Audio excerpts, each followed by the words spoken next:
Mga kapuso, halos malunod sa tanong ang mga residente sa Taytay, Palawan.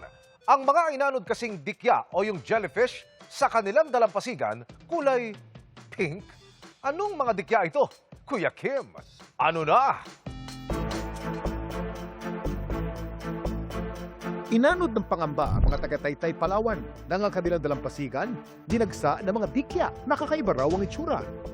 Ang kulay kasi nito hindi itim o puti, kundi pink.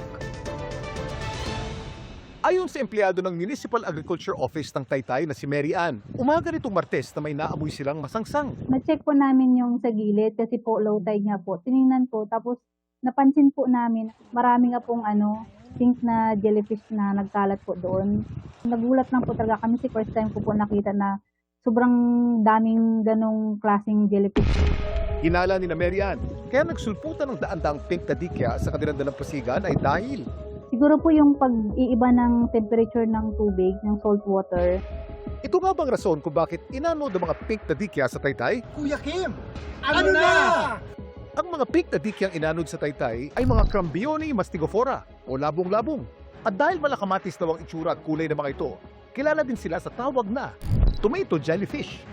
Ang mga labong-labong na kadalasang nakikita sa katubigan ng Indo-Pacific, kayang lumaki hanggang 40 centimeters. Patuloy ngayon ang clearing operation at paglibing ng mga nagsulputang labong-labong sa Taytay.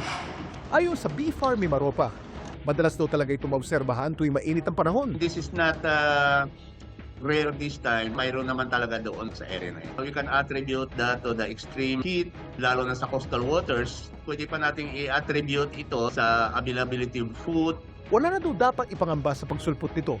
Ang kanila kasing sting, hindi fatal o hindi nakamamatay. Gayunman, maaari pa rin ito magdulot na pangangati. Kaya dapat pa rin silang iwasan. There's no cause to panic sa ating mga beachgoer and even local communities. In the first place, itong may area, hindi naman tourism beach area. Nothing to cause for alarm. Hayaan lang po, natural phenomenon ito.